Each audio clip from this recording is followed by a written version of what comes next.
And like, look, these are the latest molds for an iPhone. Yeah. What is happening here?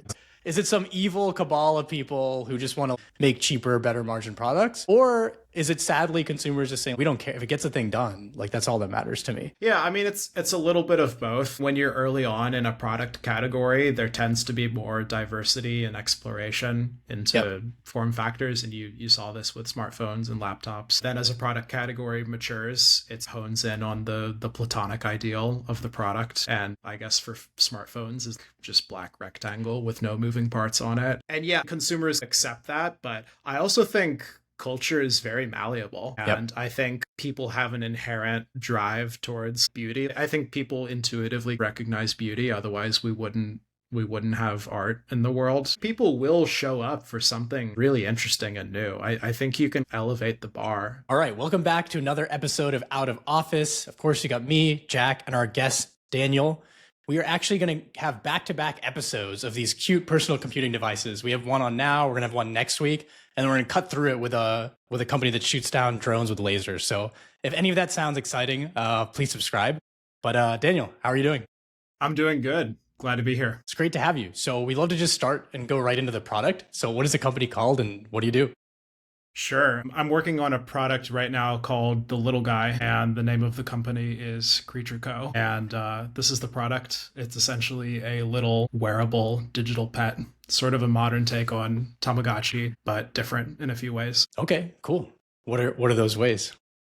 Yeah, I mean, Tamagotchi is more of like a game, especially as an adult. It gets kind of tedious. I don't know if you guys had a Tamagotchi growing up, but I guess when you're a kid, you can kind of give it constant attention, but when you're an adult, it just becomes really annoying because it's like screaming at you all the time, and then it dies and you have to feed it and like clean up its poop. And yeah, so as an adult, it's kind of annoying, and I'm sort of building this for myself. So it's a more ambient experience. You don't have to like constantly sort of take care of it. And it's also wearable, which is really interesting. It's less of a creature trapped inside of a cage, inside of a device. It's more like the device itself is the creature. And so you wear it, it faces the world, it interacts with other people. That's a key part of the story here, is like it invites other people in to interact with you rather than just being a personal experience between you and the device. It's much like going around town with a dog or a kid or something like that. It kind of makes the world a friendlier place. Do you have to feed it? It's like a Tamagotchi. Is that one of it? It's not like a Tamagotchi? Yeah, I mean, TBD. Very, very early on. Not sure if there will be a feeding experience. I think it should have needs, though. I mean, all living things have needs. So maybe like it has a need to go outside, to interact with people, to have some kind of external stimulation. Yeah, that could actually be, I didn't even think about that before. Even like, when Pokemon Go was a big craze, I mean, it got everyone to touch grass, and that's pretty cool. Yeah, of course, it didn't last. That was a beautiful moment, yeah. If Little Guy had features like maybe feeding it is annoying, but, get out, get some air, go for a walk, steps, would be pretty cool, yeah. Yeah, get outside your apartment, go interact with some people. Yeah, it's important. And when you say interaction, what do you mean? How is it going to interact with other people around you? Yeah, I mean, like you can imagine going into a coffee shop and you like order from the barista and it sees another person in the frame, like it has a camera or some kind of sensor on it, and it waves at them, or it tries to like play peekaboo. The eyes like follow people around. Maybe it decides that it likes certain people and it doesn't like other people, and it like picks favorites or something like that. Or like it's a little temperamental, or some are like friendlier than others. So yeah, very, very like childlike or dog-like is kind of what I'm modeling it after. Okay, that's cool. Oh, go ahead, Jack. Yeah, I was going to say, are you pretty far along with this thing? Are you still in the ideation phase? It sounds like it's really early. Okay. Yeah, I mean, it's really early as far as like developing the actual product. The core idea is kind of set, but obviously there's many, many things you can do around the core idea, and like we're still experimenting hardware and software wise, but yeah, like the foundation of the idea is kind of set. And to be clear, you have sold out of pre-orders. What was the number?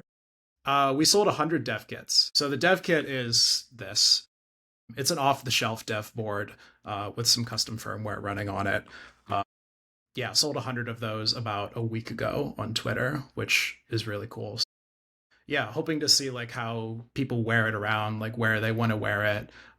Just like, yeah, kind of crowdsource some information about about like user interactions. You can do this really easily with software, right? You can like ship software and people can use it, but hardware is a bit different. So yeah, the real world feedback is really important.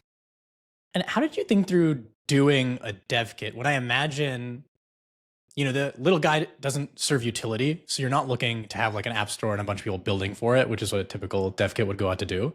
Yeah. But it sounds like it's more like customer research, stuff like that. So how'd you come up with this plan, and what do you want to get out of it? Yeah, I mean, it's like usability research. Mm. It's also like crowdsourcing creativity around the animations. So the dev kit shipped with a Mac app called Lark. It's a custom animation app that I wrote and a custom like animation runtime and graphics engine that runs on the device. So it's sort of like if you've ever used like Adobe After Effects or Rive or like even Sketch or Figma or something like that. It's like at that level of abstraction. So yeah, it lets people like pretty easily make animations, like transition states. Yeah, I'm just kind of curious what sorts of interactions people want to see. I'm also looking for like great artists and designers to work with. So I'm kind of hoping that one of the people who picked up the dev kit is like a really talented animator who I can work with in the future. And yeah, just kind of like wanted to get it out there, get people like posting videos of it. Yeah, just kind of see what happens IRL, right? Yeah, for sure. And so you said the dev kit has a screen. You've built your own software to put stuff onto it. Does it have anything else? Does it have any other sensors? No, it doesn't have any sensors on it, but it's interesting because I wear this around all the time. And the first question basically everybody asks is it interacting with me? And that's people who don't know anything about the product. They just see the object and they're like, oh, like what is it reacting to? So it's interesting that humans already pattern match when they see a face, you expect it to be interacting. So it's yeah, it's cool that we're all already sort of like halfway there just by virtue of like the animations being so smooth and realistic. Yeah, so I actually just thought of this now, and I hate that I don't know the name, but have you guys seen those devices? It's kind of on like if you ever see a car that would fit in like Tokyo Drift or something like that, where they have those little boxes or squares that have like eyes and they kind of react to like the way you're driving. Do you guys know what I'm talking about? Yeah. That's like the Desai Mochi. Oh yeah, there you go. That's what it's called. I have a Desai Mochi. Yeah, they're really cool. Yeah, it's like I can't remember if they even have an accelerometer or not. There's like a couple of companies that do this, but Desai is the most popular. Yeah, they've created a very successful product around car culture. It's super cute. You just like keep it on your dashboard. I think it's got like 20 or 30 little animations that it'll transition to. Yeah, really, really cool product. I love the aesthetic of it. And you mentioned car culture there. Is part of your dev kit experiment to figure out how people use this thing? Because it sounds like you have some leaning towards how it can be used. You called it like a dog almost. Mm-hmm. To me, it was like, the parrot, the pirate's parrot. That was where my brain went. I don't know why, but do you have an industry you're targeting, or do you want it to just be your little guy? Yeah, I mean, it kind of is like your little guy. I guess like the industry I've half accidentally targeted is like design people on Twitter because that's mostly my audience right now. But yeah, I want to see how people react to it. Like I want to see how it makes people feel. Like I know it makes me feel a certain way when I use it and when people like ask what it is like I'm carrying on myself. But yeah, I just sort of want to see what happens, right? It's kind of like software testing, but you have to. Yeah, I think it's great to see it in strangers' hands, because I remember with the whole Humane fiasco, I ordered one and have a semi-famous review about it. But I will say, the device felt and looked very good in a way that you cannot describe online. Of course, once you turn it on, that's kind of where the experience ended. But yeah, it'll be interesting to see how people feel about it, because it's really hard to translate that on. Yeah, I think that was a pretty major mistake that Humane made, not actually getting it out into the real world. From what I understand, it was kind of like Imran had a specific idea of something they wanted to build, and they kind of just like built that exact thing over the course of like 5 or 6 years, which is like, in my opinion, that's just not the right way to do things. You have to iterate. You have to like gradient descent your way into the right product. And it's more difficult with hardware than it is with software. So it's better to start as early as possible. Yeah, for sure. And so you've raised some money for this company. So we'd love to hear about that. But then also, given a VC, why would they invest in this company? How do they see it becoming a multi-billion-dollar company? The ruthless capitalist side of this. Let's put the artist aside for a second. Sure. What's the pitch there? Yeah, so closed a funding round, I guess about a month ago now, raised 1.2 mil. It's 3 funds. It's like smaller funds. One of them is just like a solo GP, and he has one partner that he works with. It's a weird product. Like, it's in many ways a new product category. I know like Tamagotchi and Furby and all of this stuff has existed, but you know, if you think about Silicon Valley companies, this is a bit out there. It's pretty easy to kill in a partner meeting. It looks weird next to your other portfolio companies. So you really have to find an investor that can emotionally connect with the product. And I was lucky to find a couple of investors who really like sort of got it. Yeah, a lot of them have kids. I think that kind of helps. But yeah, you need someone who sort of invests on personal taste, someone who maybe like has a history in fashion or art or something like that, or just like thinks the idea is interesting, right? And you mentioned designers earlier, and now you're mentioning kids now. I see how it can appeal to both parties. Do you plan on having this be just a thing everybody has, like, or is this the hot Christmas gift next year, for example? Do you have that inclination? Yeah. I mean, like, obviously I would love for everybody to have one. Yeah, I mean, I'm kind of building for myself in most ways right now. Like, I'm a big believer in just like build something for yourself. Like every, I guess, product I've had take off that I've built has been just like real personal kind of self-interest. So that's kind of what I'm doing here, and just like having faith that my personal self-interest is enough of a cross-section with what resonates with other people, which so far, like empirically, that's proven to be true. Cool. And the business model here, you know, if you're going to become a unicorn one day, you have to sell, I'm guessing, you know, 100 million of these things, or a million of these, depending on the price. Is it a subscription model? Is it a unit price? I imagine there's some LLM stack behind the scenes that. Yeah. I mean, I'm kind of like, I personally don't really like subscriptions that much. I think, yeah, like software subscriptions, I like and this is like a personal kind of like take, is that it's kind of like reaching saturation for me, and they're kind of just annoying at this point. So I'd prefer to make money on like physical accessory ecosystem rather than software subscriptions. I think a lot of people are just like sussed out by big tech and what Silicon Valley has to offer at this point. Like every fucking product has some subscription or some like hidden like pricing model attached to it, right? And so, you know, that's not what I want to do here. I would prefer to just like sell an actual physical thing. You pay for it once and it's yours, right? And I think there's plenty of money to be made with that sort of model. I mean, Tamagotchi made about $3 billion in revenue since they launched. Furby has made like $2 billion. Sphero, the company that makes like the remote controlled balls. Have you ever seen those? Sphero, like they're like $600 or $700 million in revenue. So you can totally make a lot with just physical products. And I kind of just like emotionally don't really want to taint it with a software subscription at this point. Yeah, that would be great. I mean, I got an ad for a toothbrush with a software subscription. Yeah, you have to log before this call. Log into your fucking litter box with like a subscription. Like, it's awful, man. It's hideous. It begs the question though, you know, you built some pretty good software to be able to put animations out for this. And it sounds like you made it user friendly so other people can use it too. Does that end up being like, what are you going to do with that? Does it end up just being an internal tool? Do you feel like you have a community forever building stuff, or?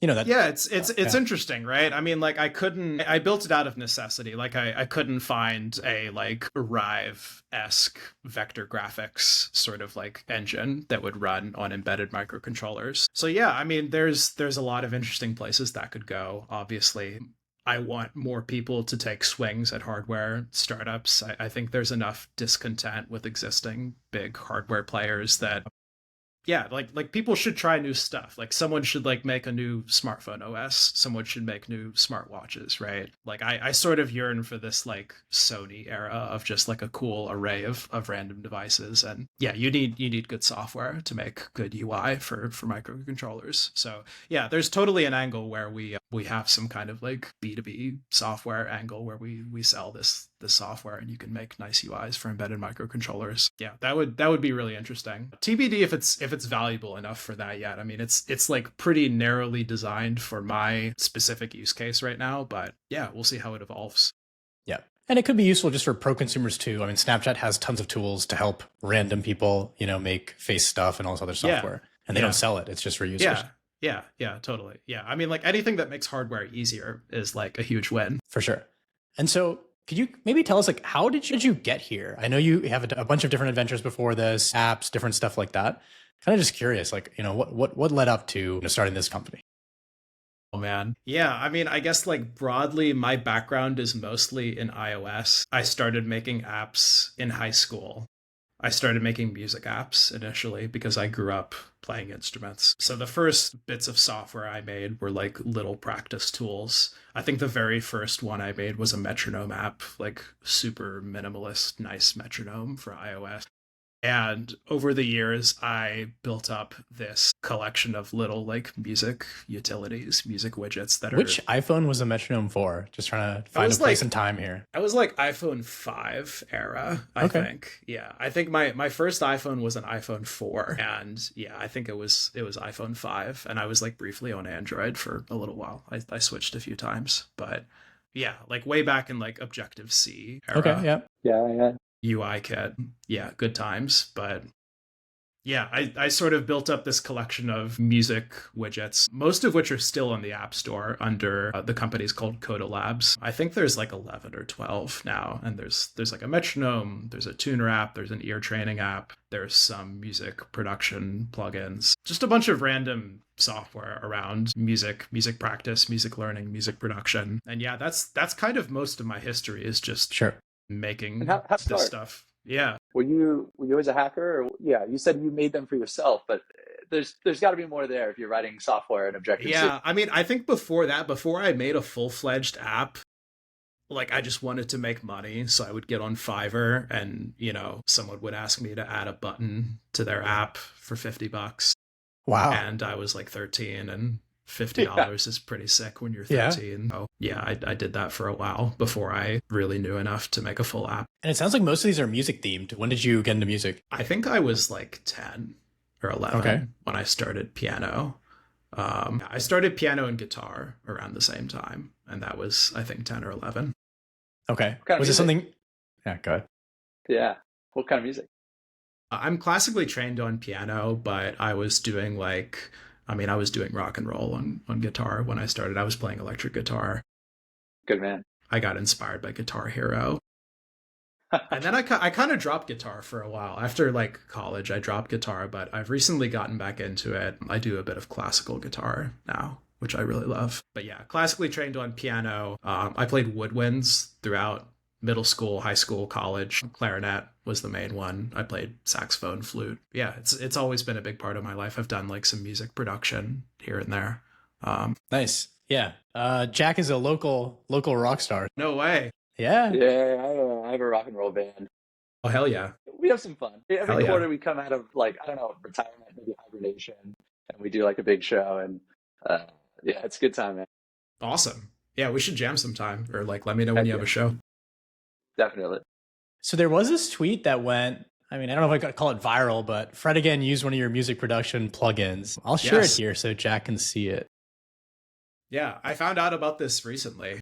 I don't know how long it's been happening, but so this is the plugin. Szechuan Saturator. Add sexy harmonics to fill that hole in your life. Yeah. It was kind of a joke. I made it I think it was like 6 years ago, like 2018 or 2019. It was never monetized. It was like the first plugin I made, like first like desktop DAW plugin. And yeah, I guess Fred again found it somehow. I don't have any analytics on it, so I actually like don't know how many people use it or how many people have downloaded. It's just free, I imagine. Yeah, it's free. Oh, you don't have a download count. How do you not have that? It's like super lightweight. I don't know. I just kind of made it and then forgot about it. I think I announced it somewhere. I put up a YouTube video. Yeah, I don't know. I feel like probably a lot of people are using it at this point. I looked at if you look at the comment feed, everybody is like, oh, he's pulling out the Szechuan Saturator. So oh, wow. Yeah, people like recognize it. So I'm like, damn, maybe how did you come up with like the aesthetic and everything for this? Because I mean, it really stands out. I mean, I had a 3-month, I'm not going to claim that I'm musical, but I had a 3-month Fruity Loops phase, and all the plugins kind of have this vibe. So I don't know if that's just still the case and I'm just out of the loop, but yeah, I mean, for that one in particular, I think for some reason, McDonald's Szechuan sauce was on my mind at that time, and I just thought it would be really funny to make it look like McDonald's Szechuan sauce. I mean, I don't know. I probably like got super high or something and was like, damn, wouldn't that be sick? Yeah, I mean, music production software is generally really creative. I think it's some of the most creative UI design out there. If you want just like wild UI inspiration, and it's not always like usable or like it doesn't really follow the rules of like user interface design. It's just wacky shit, but it's so much fun. And people get deep into it too. There's a lot of plugins with like shaders and like pretty advanced graphic stuff that you have to do at a lower level than you would do on like iOS or React or something like that. Like it's much more bare bones. So it takes a lot of effort to make these plugins look the way they do. Yeah. And there's a reoccurring meme every year. I don't know for how long. And it's an image of like the original Xbox's UI. And someone's like, look what we lost. Yeah. So my question is, yeah, we don't know how to do that anymore. Yeah. Is there really going to be a return or not? It doesn't have to return to exactly that, but it feels like you build in that direction. But do you think, I don't know what you call it, but just like the end of stark minimalism or like neon lights, maybe? Yeah. Yeah, I don't know. I mean, it's like a cultural thing, I guess. Like people have been saying skeuomorphism is going to come back for like 8 years now. Yeah. It sort of still feels like a new trend, but I have a bunch of tweets bookmarked from like 2018, 2017. Like design tweets, and like they could have been from like yesterday. Like the neomorphism, like iOS 4, iOS 3 aesthetic, like we've just been talking about the same thing forever, and it's not coming back. It's more difficult to do, honestly. I mean, maybe it gets easier with image models. You can have an image model make a nice like skeuomorphic app icon, and maybe that becomes easier, but like yeah, it requires actual graphic design skills. Not to like bash like people who design in Figma, but like drawing like realistic wood grain is like pretty difficult compared to drawing this that's just like a flat color, right? So do you think there's a path with unending like Islop applications that maybe artful, thought through UIs will be appreciated again, or is that just wishful thinking? Yeah, I think they're already appreciated. Yeah. Okay. I think like back in, I guess, the era where you had like React Native first coming out, I think a lot of people thought, okay, native iOS is over. But the opposite thing happened. Native iOS is in huge demand right now, but there's also way more software. So like the total quantity of software that's not native is probably higher, but the quantity of like nice native software is also higher, right? So like you have a lot of people that really care about it, and you have a lot of nice like super nice native apps right now. I don't think that's dead. You just have like a lot of other software that kind of like pollutes it, right? Like you have like your random native or random like banking app that's built with some weird UI framework that's like a piece of shit, right? So that kind of stuff is frustrating. But yeah, I would say like nice native software on iOS and even like macOS to a certain extent is alive. There was a trending tweet today comparing the performance of Twitch's mobile app and Kick's. I saw that. Of course, that wasn't about design; it was about performance. But it was quite stark. I mean, it was like 5 times faster. Yeah. I mean, that's a concern too. Performance seems to be getting worse across the board. And so I'm curious, kind of, what was the last app that you published? I'm curious what that is, and then maybe walk us through going from there to starting this company. Sure. The last one I published was sort of an ARB. We tried to do, me and a friend of mine tried to do a Genmoji app before Apple launched their own Genmoji. There's a Stable Diffusion fine tune that is basically like the same thing as Genmoji. So there was this time back in like October, November when iOS 18 2 or whatever like wasn't released yet, and so people didn't have Genmoji, and it's only available on iPhone 15 Pro, etc. So we just made like a Genmoji app. We made them copyable, shareable. I reverse engineered there is this new image API to insert Genmojis into attributed strings on iOS. I reverse engineered that and figure out how to put like any image into a Genmoji and make the system think that it's like an actual Genmoji. So that was kind of interesting. You can like actually copy and paste it into iMessage and it'll paste in line. A lot of that stuff was like really broken in iOS at the time too. So we got like really inconsistent behavior. Yeah, it was an interesting project. I mean, we never we never figured out the viral marketing on it, so it was kind of a non-starter. But that was back like probably November, December. Okay.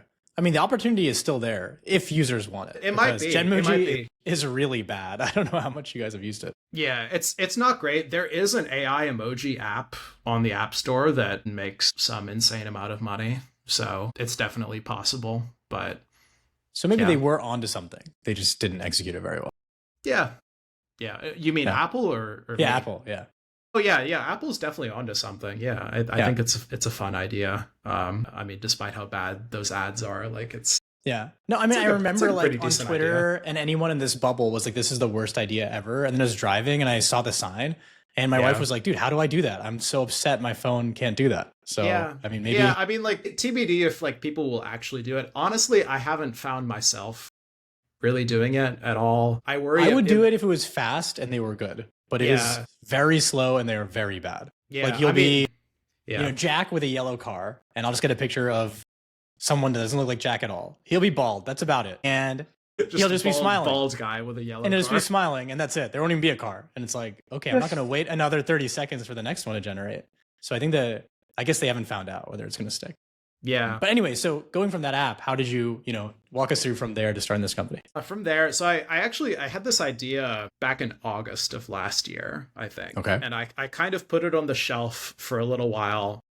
There were a few more app things I kind of wanted to try. I was still kind of like stuck in app brain mindset because that's what I've been doing I think after December, I had like kind of a low point where I was like, well, what am I really doing here? Just making apps. Is there something more interesting I could do? And yeah, I remembered this idea I had back in August and I just decided to try hacking on it. I mean, initially it was just going to be to like post a demo and get Twitter clout, right? Which is, it's a good enough motivation for me. It's kind of fun, right? But yeah, I mean, the more and more I worked on it, the more the idea started to become, and I started wearing it around and looking at how people were reacting to me and reacting to the object. And it just like became really interesting to me. I sort of got obsessed with it. What were those first things that you kind of built that got you really attached to this idea? Like, I'm wondering if there was a moment where you knew like, okay, this is more than just a post. Yeah, it was. Yeah, I mean, the graphics, just like getting that started, I think was really, really difficult. I think I spent like probably 2 weeks not really having anything to show for it, just sort of researching. I was initially trying to get the Rive runtime to compile and run on embedded, and that quickly proved to be a non-starter. It's just like it doesn't fit on the Flash, like it's nowhere close to fitting. So I was just like furiously kind of researching like vector graphics for a while, just like basic like sketch draw like a cubic Bezier. Like how does that actually happen? Are there any super lightweight libraries that enable this? And I tried basically everything I could find, and I couldn't find anything quite lightweight or versatile enough for what I was trying to do. So I kind of had to do it myself. And it's not like that complicated, but you have to like, it takes like a bit of effort to actually like get the path drawing actually working, like with the anti-aliasing and all of that stuff. You have to like actually learn how all of the math works. But I've done a lot of graphics stuff, so I love this sort of a challenge. Just like go to the lowest level possible and see what new interesting thing you can create with that. So I think that the technical challenge was a big part of why I fell in love with it. But and just getting it to render at like such a high frame rate, it looks very striking in real life to people because you don't see this many like tiny screens that look that smooth. So I'm always interested in just like novel UI that kind of like makes you do a double take. You're like, wait, I haven't like visually, just like the pure visual form, I haven't quite seen something that looks like that before. So that part was pretty interesting. Yeah, I mean, like the technical kind of meta goal of like, okay, how do you encode facial expressions? How do you encode like emotions and behaviors over time? How do you encode personality? Can you make that like more continuous, where it's not just like firing videos, it's actually like sort of procedurally generating something according to sensor data? Like that's really interesting to me. That feels like, okay, how do you use software to create like a living creature? I think that's like very, very compelling. That's much more compelling of a UI challenge than like make some like shader effect for like a button or something on iOS. Like this is much more difficult. And doing it on embedded is really fun. It's really refreshing going to embedded after being on iOS for a while, and especially like in Swift UI land where there is some runtime. I mean, an iPhone, I imagine, is what, like 100,000, yeah. I mean, 200,000 times more powerful. Yeah, no, not 100,000, probably like 100, 200 times more powerful. Yeah, it's just nice. Like it's nice writing C++ instead of Swift. Like Swift and Swift UI have a lot of, this magical black box underneath that kind of like handles. I was going to say it's fun to go under the metal, and then I realized that Apple has a metal framework. Is that interesting or no? Yeah, I mean, Metal is like a super nice language, super like tightly integrated into the hardware. But yeah, I guess my point is like low level programming is just very satisfying to me. It's satisfying to have complete control over everything, to be able to change whatever behavior I want at like the most granular level to squeeze out interesting behavior and maximum performance. That's very interesting to me. It was fun to work on. The output was cool. It was hard. How did that turn into, I'm going to post a demo and go raise $1 million? Yeah, I mean, like, I didn't have a whole lot of money to actually prototype with. Yeah, I mean, like, I don't think venture, like, makes sense for absolutely every startup. It's increasingly making less and less sense for pure software startups, I think. I did a venture-backed app startup at one point. I'm not sure that even made sense at that time, and it certainly doesn't make sense now, especially if you're technical. But yeah, I mean, to do the most interesting hardware thing possible, you need a little capital to work with, and so that's why I wanted to go out and raise. Got it. And maybe like the meta question there was also you answered part of it. I'm also curious, you fell in love with this thing. You've built, it sounds like, dozens of apps before. Did you want to go all in on it simply because you felt like there was something magical here, or did it feel different? Did it feel like, oh, this is what I want to commit the next 5 years to? Like, how did you go about thinking about that? Yeah, I mean, it felt different. Yeah, it felt like sort of magical in a way. In a way, I've kind of always wanted to do hardware. I grew up being really obsessed with iPhone hardware design and like Apple concepts and all of that stuff. Yeah, I mean, in some ways, having a cool consumer hardware kind of lab where you do really weird, interesting stuff has always been a very compelling idea to me, but I didn't consider it for a while for whatever reason. I guess I thought like hardware is hard, hardware requires more capital, but yeah, I guess something changed in my brain to where I was like, okay, let me just actually try this. This episode is sponsored by Newts. Basically, this is my favorite supplement for energy, and I take it whenever I need to lock in. So if you're a founder, student, or new dad like me, you've got to try it. It's got guarana for energy, alpha GPC for memory, and L-theanine to avoid any crashes you're used to with tons of caffeine, energy drinks, or any bullshit like that. Again, try Newts. Just go to sendnewts.com. All right, let's get back to the episode. Very nice. And did you, so you made the demo, I saw it. Like I don't go on Twitter that much. I spend, 10 minutes a day. I'm disciplined. I saw it. Oh, wow. I thought it was very impressive. Cool. Yeah. 10 minutes. That's awesome. Congrats. I honestly just don't have time mostly, but yeah, 10 minutes. I saw your demo. I thought it was cool. So it went very viral if I saw it. Did you have investors clamoring to invest? Did you have people wanting it? Like what was the fallout of your tweet going viral? Yeah, I mean, the first tweet going viral was just like demo. I don't think I was raising at that time. That was before I really decided to raise, but I think that was probably a major contributing factor to me deciding to raise. I think that was like 2 or 3 weeks after I decided I wanted to raise for. Yeah. I was also, I don't know if I should say the other. I was interviewing somewhere that I don't know if I should name where I was interviewing, but yeah, that process was like taking a very long time, and I was a bit frustrated there, and they are also a hardware company, and I was also like, well, why don't I just do this myself? Like they would never do this. Why don't I just like do like this sounds more interesting than what I think they're working on, so why don't I just do this, right? And actually, to drill in there, not to ask about what the company was, but had you worked somewhere else before? I mean, I've heard about a lot of apps, and now you have a venture company. Have you worked at like a large size company before? I haven't really had a real job before. I've Nice. I interned at Apple for like a few months back in 2019. So Okay. that's the only like real job I've had. I worked for SF Compute for Oh, cool. like 6 or 7 months last year. Yeah, those are the only 2 real jobs I've had. Okay, interesting. Actually, how was the Apple internship for you? I wonder because I did it and it actually turned me off from engineering, which I think was a very stupid takeaway. Yeah, it was. But It I'm was curious chaotic. how it went for you. It was chaotic. I mean, it's like highly dependent on the team you're on, from what I understand. And the team I was on was just highly chaotic. And the thing we were working on just obviously had no chance of ever actually shipping. So that was a bit depressing. Oh, interesting. Yeah. Oh, so it didn't ship, so you can't tell us about it. No, I mean, it didn't ship. It's a famously canceled project. I think the cancellation was very like ceremoniously announced like a few months ago. So okay. you can maybe imagine. You can Google it. What that was. Yeah, you can look at famous Big Apple projects that were canceled like several months ago, and you can figure out what it was. Interesting. Yeah, when I went, I mean, the secretive thing is real, which is I think is funny. I thought maybe things had changed when I went there. Yeah, it's real. I'd gotten it by showing off a bunch of stuff that I was thinking about, like inputting text with like a video game controller. Then I showed up there, I sit down, they're like, oh yeah, we're improving the performance of FaceTime on the back end. I was like, so they put you on a team you like weren't expecting. I have no skills or interest here.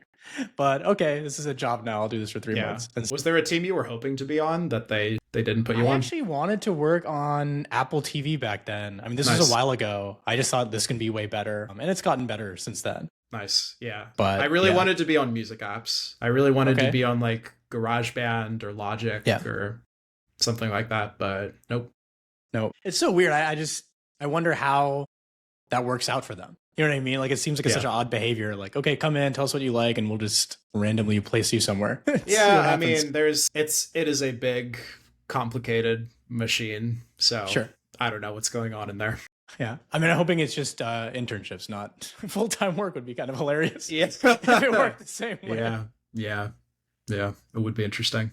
You've had an interesting career, it sounds like. You went from building apps and helping people add buttons to iOS apps to, it sounded like you had an app studio somewhere in the mix there, and now you're working on this. Can you give us a 2-minute overview of what your careers look like and how you've gone about it? Yeah, I guess timeline. Let's see, when was I 11? I was born in 98, so like probably like I started playing piano or something. I think I started making apps, or I started making software, started writing software at like 14 or 15 or something like that, like freshman, sophomore year of high school. That was when I was like adding buttons. I think 2016 was the first app. That was the metronome. 2016 until like present has been like music app studio. I just work on those in my free time, but 12 of those. 2019 was Apple internship. Yeah, moved to SF 2 years ago, 2023. Yeah, I think that's about it. I had a previous startup too. Oh, I didn't mention that. I had a previous startup. I worked on a fitness app called Any Distance. That was started in 21, I believe. That was about 3 years. Okay, and as a guy who's never had a real job, how have you supported yourself? Is it just app revenue? The apps. Yeah, app revenue. Yeah, okay. Yeah. So, okay, you, just to give the audience a sense of your taste, you sent me over some stuff that maybe has inspired you, specifically for a little guy, but maybe just design you like. I'm going to start with the craziest thing, and then we'll get to something closer to what you're looking for. Sure. Okay, you sent me this. I'm going to call it a watch. They call it a machine. Yeah. Okay, I'm going to play a little bit of this. The audio for these kinds of videos is always very like silly and like dramatic, so maybe it's better. Yeah. This is one of my favorite watch companies. Yeah, they make these things called they call them horological machines instead of watches, which is really silly. I didn't even see that spin before. That was insane. Yeah. I mean, I watched the first 10 seconds and I was like, wait, how do you tell the time with this? Do you need to learn how to do it? And then when they turn to the side, I was like, okay, I kind of get it now. It's not even like, these things aren't even really for telling the time that much. It's just like pure mechanical engineering, like fused with art and craft. Like, let's make the most insane contraption we can come up with. It's very inspired. This like style of watch only started to exist like within the last 20 or 30 years, and they're stupid expensive. I mean, they're like $800K plus for Oh one my of God. these. Whoa. Yeah, I mean, Okay. they're Whoa. like, yeah, like normal people don't buy these, and Sure. they only make like a few dozen per year of each model, and they've got a new model every year. But, yeah, I think the spirit of this sort of thing is really beautiful, right? It's like it's not explicitly for the utility. It's just like, let's just make an insane, beautiful like work of art that's also like a work of engineering. It really blurs the lines between art and engineering, which I really love. That really speaks to me personally. What percentage of people do you think that buy these actually wear them out somewhere versus showing them off or something at their house? Oh, I don't know. I don't know. I mean, like you have to be like a billionaire, like Yeah, multi I guess the hundred. flip side is if you buy this, I mean, maybe 800K isn't a big Yeah, deal. yeah. I mean, But I know yeah, like Zuck has like watches like at this caliber, and I don't know if he wears them out, but yeah. I mean, I would be kind of terrified. we'll move to something maybe more affordable. So this is what CW&T's Yeah, solid state watch. yeah, yeah. So Yeah, tell these us are about this. interesting. Yeah, Yeah. they cast these in resin. So it's like a Casio quartz watch, I guess, movement. They cast it in resin. You set it to a time, and there is no external input, so you can't change the time. You can't turn it on. You can't turn it off. You can't change the battery. It's just like this electronic device encased in resin, and of course quartz is incredibly accurate, so it's not going to drift or like become inaccurate or anything, and the battery lasts for like a decade. Cool. But yeah, interesting kind of take on like devices and like ephemerality. Like you just have like one kind of object. It is set in stone, but it's still a, it's almost a computer. It's not quite a computer. It's an electronic device, but um yeah, an interesting kind of like philosophical category of object here. It also Sure. looks really cool. Yeah, for sure. So this is one we talked about in person. That made this might be the closest to what you're doing, or like affect what you're doing the most. But yeah, so this is a Sony NWE507, forgotten era of naming products. Yeah, classic Sony naming scheme. But I will play it too, and you can kind of, some people are just listening. You can talk us through, kind of what you told me, like what is the interesting part about this display. But it is pretty cool. Like it's like you can't see it. Yeah, Sony did a lot of weird stuff with display technology. So this display is behind a one-way mirror.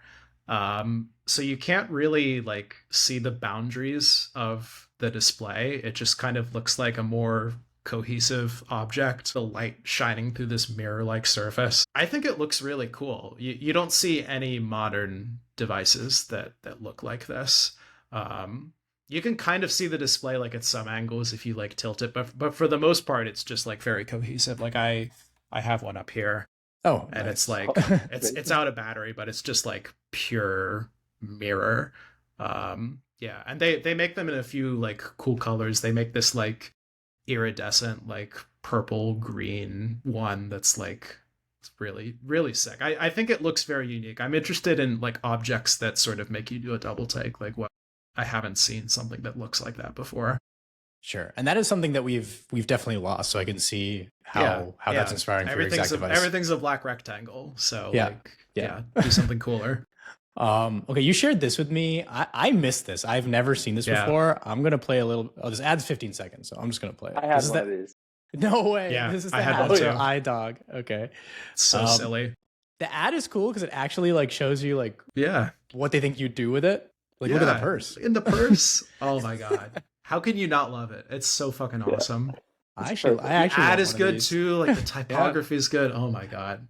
Crazy. So there's Crazy. that. I'll leave it here. Wait, Jack, so you had one of these? Dude, tell me about your experience with this.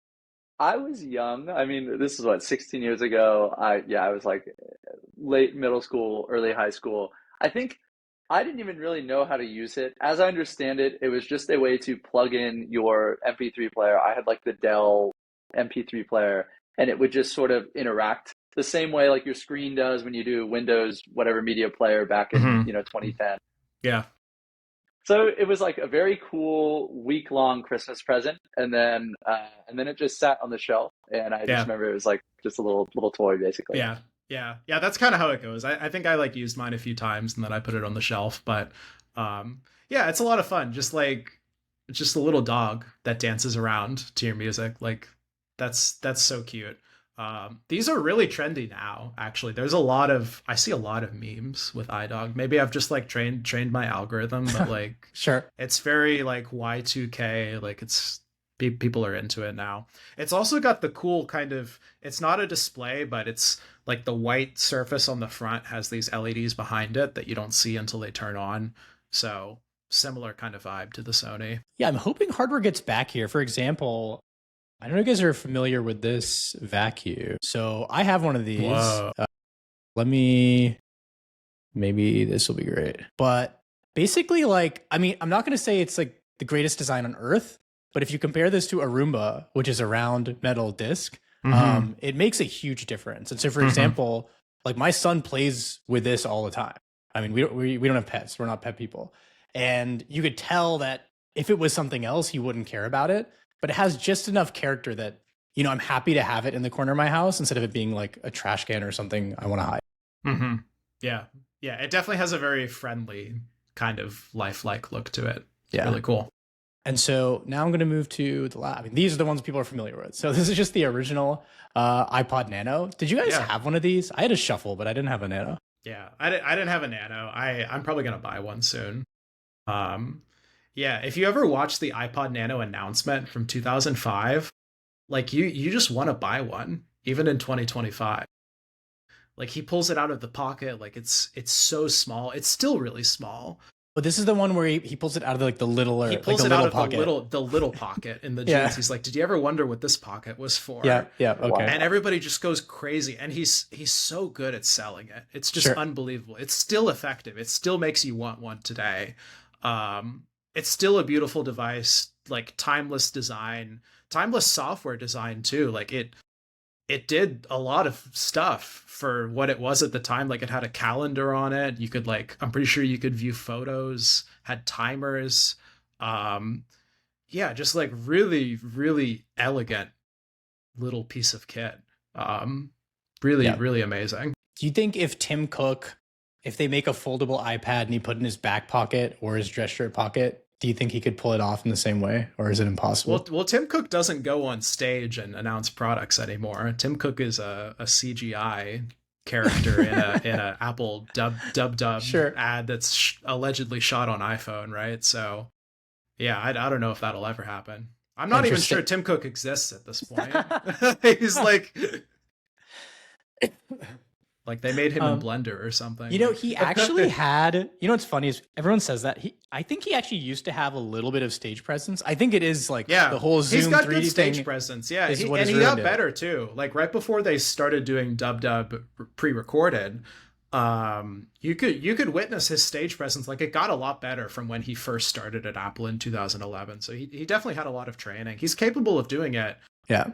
I really think he should do it again. I think they should all do it, but they don't want to do it. He did have a line. I'm trying to remember it because it did stick. It was something about how small everything was. Like he leaned into the joke that all Apple can do is make every device like thinner. And he'd keep saying like, it's so small. Like, can you even see it? And he kind of had that like old dad look. And he said it over 5 times. I guarantee it. Could you even see it? I can't see it. I'm too old. Yeah, and it was better every time. And I was like, funny. Shit, okay, here we go. That's and funny. Then they switched to the remote ones. And then the last one you have here is the this iBook. I've only like seen one of these like a couple times. Yeah, like, this is not like a thing that's in my life at all. Yeah. These are so cool. Yeah, I mean this aesthetic is like mostly Johnny's doing. This was like the Steve era of products, but Johnny was like making things in this kind of style before Steve returned from Next. Yeah, it's just so like alien. It's still so out there. I think it still looks really fresh today next to a lot of other stuff. Like I love the frosted glass or the frosted plastic. Yeah, it's just really nice. It's friendly. It makes you happy when you look. Were the desktop? Those weren't iMacs, or were they iMacs? I remember there were desktops that looked kind of like this, or were these monitors? Yeah, like the Power Mac. Power Mac. Yeah. I mean, they had like the power, like the G4, like the tower. But they also had like the iMac as the classic, like I see, the CRT, Tube like TV, basically. yeah. Because the iMac that looked like this, that I saw a lot. I remember many Yeah. doctors' offices, like they got this because it looked cool and they wanted you to think they're futuristic, which I think was the point. Yeah. It's so friendly. It was very different from like the Bill Gates mode of just like gray, beige. Like, it was such a statement back then. It was like, I think people don't realize like how big of a statement that was back then to do something that out there. They even had like a flower print one that was just, it's like, let's make a computer look like a dress. Like what a wild idea. It's still a wild idea. I think someone should still do that today. I think that would still hit today, but we have to have our aluminium, so we can't do that. Yeah, no, plastic's not coming back. Yeah. But I do wonder, so, these are all devices that kind of inspire you. I imagine you have things around your house that inspire you every day for what you're building today. And the bigger question we talked about is, can we have nice things again? Are people yearning to have like at least more out there? Can we really get back to more interesting designs? Getting away from just flat rectangles as thin as possible. Everything looks the same when it's off. If you saw Galaxy and an iPhone from 20 feet away, it would be impossible to know if the screen was facing you at least. And like, look, these are the latest molds for an iPhone. Yeah. What is happening here? These are actually uglier. I don't know how a plain rectangle would be fine. Like, how is this happening? And I guess the bigger question is, has it just shown now that kind of all the niceties of design don't matter and you can make a ton of money without them? Like, is that consumers doing, like, is it some evil cabal of people who just want to like cut away a design and make cheaper, better margin products? Or is it sadly consumers just saying like, we don't care if it gets a thing done, like that's all that matters to me? Yeah, I mean, it's a little bit of both. I mean, when you're early on in a product category, there tends to be more diversity and exploration into form factors. And you saw this with smartphones and laptops and basically every type of computer. And, then as a product category matures, it sort of hones in on the platonic ideal of the product, and which I guess for smartphones is like just black rectangle with no moving parts on it. And I mean, consumers kind of accept that, but I also think culture is very malleable. And I think like people have an inherent drive towards like beauty. Like I think people intuitively kind of recognize beauty. Otherwise we wouldn't have art in the world just in general. And so I think people will show up for something really interesting and new. I think you can kind of elevate the bar. And Steve was really big on this, right? Like if this is why he was so critical of Gates, right? It's like the designs are really like pedestrian. Like they don't, what was the wording he used? That they don't like have a spirit of enlightenment about them, which is like a really beautiful way of putting it. And if you don't show people that spirit of enlightenment, if you don't like raise the bar, then people don't really know that that's possible. But you can raise the bar, and Apple was like very successful in that, in creating like an excellent customer experience, excellent hardware, excellent software. And now people they have a natural expectation for things to be at a certain level of quality and beauty, right? And unfortunately I think that is slipping a bit these days with Apple, but you can change that with the right kind of product. I think you really can change the culture. And do you think it's fair to say that maybe you need to make something people want, and then if you just have the desire like Steve had for these things to be beautiful, then therefore everyone will be using something beautiful, rather than there's going to be some consumer demand. And so some product managers going to be like, oh shit, like, these things have to be prettier. Like we can't do flat rectangles anymore. Like, do you think it could ever stem from customer demand, or is it just someone who's making something useful that everyone wants kind of just makes a decision? Yeah, I mean, like desire is very like latent and has like layers to it, right? It's not like all desire is like surface level and you can just sort of like query it and read it. Like, it evolves over time, right? And you can create new desires and sort of like go deeper in the layers of the onion and get to what is like the core thing that people want. So yeah, I don't think you can like really, for this type of innovation, I don't think you can take a pure like data-driven product manager, like what do people respond to in a survey kind of approach, which is why Steve was like very famously like anti-survey. The point is like there are desires in there. There are things that people respond to that you won't get out of any survey. You won't get out of any question. You just kind of have to show it to people. You have to have an intuition for it. You have to think really carefully and examine your own feelings and your own desires, and yeah, try to form some cross section of your consciousness with other people, and really like understand yourself super well, which is the essence of making art. I think a lot about like what is like intersection of art and technology. Really, what does that mean, and how can you apply an artistic mindset to making tech? I think that's where you get the really interesting, beautiful stuff that drives society and culture forward. Yeah. And I mean, this is why I'm really excited to have people like you making consumer devices. So maybe we can get something beautiful. But, you're talking about technology and art and that intersection. And there is kind of this battle where people, the latest wave of generative AI and images, the whole Ghibli thing, all this, depending on who you ask, it is a complete affront to art and the creative process. And to someone else, no, it's this is I had a pencil, I had a paintbrush, I had a computer, and now I have AI. It'll be interesting to know where you fall on that, but also, yeah, let's start with that. Where do you fall on those sides? Yeah, the Ghibli take, the Daniel Ghibli take. Let's see.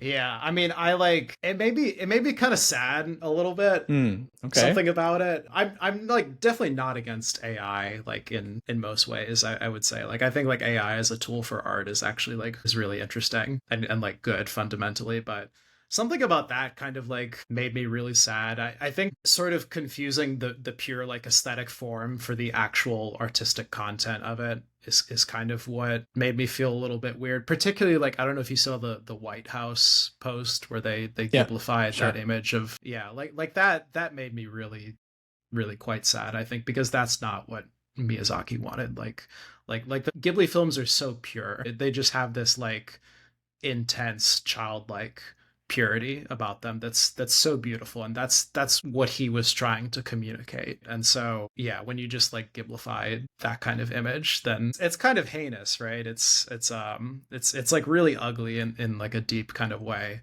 So I think that's kind of the part that made me sad about it. Yeah, I mean, it's also like a bit shallow. It's like, okay, image filter, like I feel like the real innovation there was like the content policy, just like like actually like, okay, we're actually going to let you do this. 'Cause I feel like you probably could have done that with like earlier image models, like even going back like a year or more. Yeah, I guess that's the Ghibli take. Sure. And why do you think it is so persistently kind of hated from, at least maybe this is just artists on Twitter and maybe it's not real? Like I always have that asterisk. Yeah. But it seems to be anytime generative AI come up, it's always, a retweet and be like, oh, like I only hire real artists, or like this is bullshit, this is fake. And it feels like very visceral. And so, some lazy takes might be just be like, oh, it's just coming for all our jobs. That's not lazy. I mean, there's some truth to that too. Yeah. I mean, if you like media in American culture is very anti big tech from like both sides of the aisle, from like almost every demographic you can think of. Like, I mean, you have to think about from people's perspective, like what has tech really given them in the last like 10 or 15 years. Like you got iPhones, but then now you have software subscriptions, like sort of draining your bank account. And, we had NFTs and everybody realized that was kind of useless. And now here's this new thing where, okay, you don't have a lot of money, you're like struggling to survive, and now we're going to do drawing better than you. Right. Like it's kind of like a big fuck you, like at the surface level, on a, like, of course that doesn't like discount it. Like if you really like critically think about it, like it is an interesting new kind of creative medium. But I think in the current climate context of what people perceive tech as doing, like the response totally makes a lot of sense, right? And yeah, I mean there is like a big focus on automation with generative AI. There's a big focus on like, okay, can we automate video game art creation? Can we automate like just video creation, period, right? And I think a lot of people in creative industries are like upset about that, which like makes sense. And honestly, there hasn't been a lot of like I do think there is a lot of potential for creating new interesting types of art, or even like making some of the more like monotonous parts of the process easier. But I don't think we've really done a good job of showing the public what that actually could look like at this point. And so yeah, the whole communication strategy I think is like really divorced from what just like the median person feels in their day-to-day existence. And there is a big difference between an artist using some AI tool as like a part of their stack or a small part of their process versus what normally goes viral is prompt to output, whether that's a video or image or anything. And I'm curious, even recently, Microsoft put out this demo where I think it's like a Doom type game that every frame is generated. And it's very playable and it's pretty cool. But all these things are cool as demos. I'm wondering, Daniel, or even you, Jack, is there anything that's been fully generative? I'm not going to use the word moved you, but like is genuinely interesting outside of this is cool because it was made by AI. It could be an image, it could be a video, it could be a trailer, it could be music, it could be a game, because everyone's posting this stuff all the time. But I will say, at least for me, it hasn't gone to that period where it's like, oh, I would enjoy this over something else or as much as something made by people, I guess. Made by people is a stupid sentence, but I think you know what I mean. Yeah, everything is made by people. What do you think, Jack? Yeah, I mean, I think I've had a take before. I'll try not to just regurgitate it, and I'll derive it from first principles. I think one thing, Daniel, you said this earlier, that this is book, Zen and the Art of Motorcycle Maintenance. Let me say that again, because I just stumbled. That's one of my favorite books. Yeah, it's fantastic, and I swear he spends half the book just talking about quality, and it's really hard to tangibly define what quality is, but we know it when we see it. And I think when we talk about the early iPod, the iPod Nano, is like there's clearly quality there. And when you look at a modern device, you don't feel the same thing. Even MP3 player to MP3 player back in the day, the Dell one versus the Zune versus the iPod Nano, you felt different things when you used them and you played with them and you interacted with them. With AI, I don't believe that. I think when you take the average of a bunch of things, you lose the thing, you lose the sort of like the tails. And the tails are where all the kind of interesting attributes are. So to answer your question in a roundabout way, I haven't really felt a magic moment with anything created by AI, and I think that's because it's too aggregated. I don't know if that's the right word. Yeah. It's not really an averaging though. Like that's kind of, I don't think that's like really a good model for thinking about like what is actually inside of a model. It's more of like a compression, right? And there's like attractors in the latent space. I think like maybe a better way to say it is like it's easy to get stuck in attractors in latent space that are like maybe like archetypes of forms and ideas. But I do think you can get models to make new stuff. You can get models to like interpolate in weird ways in higher dimensional space and produce something you haven't seen before. But interesting kind of like philosophical debate about like what does interpolation really mean? Like to what extent can you make something new? Are there different types of newness? Yeah, in the same way when two people have a kid, right? It doesn't actually, to your point, it doesn't average features. It just picks from the mom and the dad. There's no actual like blonde hair, blue eyes will never go away. It could be hidden, but if two people get together, it's like still in there. Because both recessive traits. And I think that's the same with AI, where you can get two people, like two average looking people can have a super hot kid, and two hot people can have like an average looking kid. Yeah. Just because it picks like all the right or the wrong things. And so yeah, I guess I'll agree that it's possible that you can pick a lot of the good stuff, but I think like when you have a intelligent design, right? Like when the human does the whole process, maybe you just end up with more high quality collisions. Yeah. I mean, what is intelligence? What is intelligent design, right? That's a different episode, but I do think I will say like to me there is a clear difference still between human generated output and model generated output. The best model generated output is still obviously not at the same level as the best human generated output in every domain. Exactly what the difference is really, really hard to place your finger. Yep. It's there. Yep, for sure. We'll talk about what is intelligence in the next episode, for sure. So we'll key you in.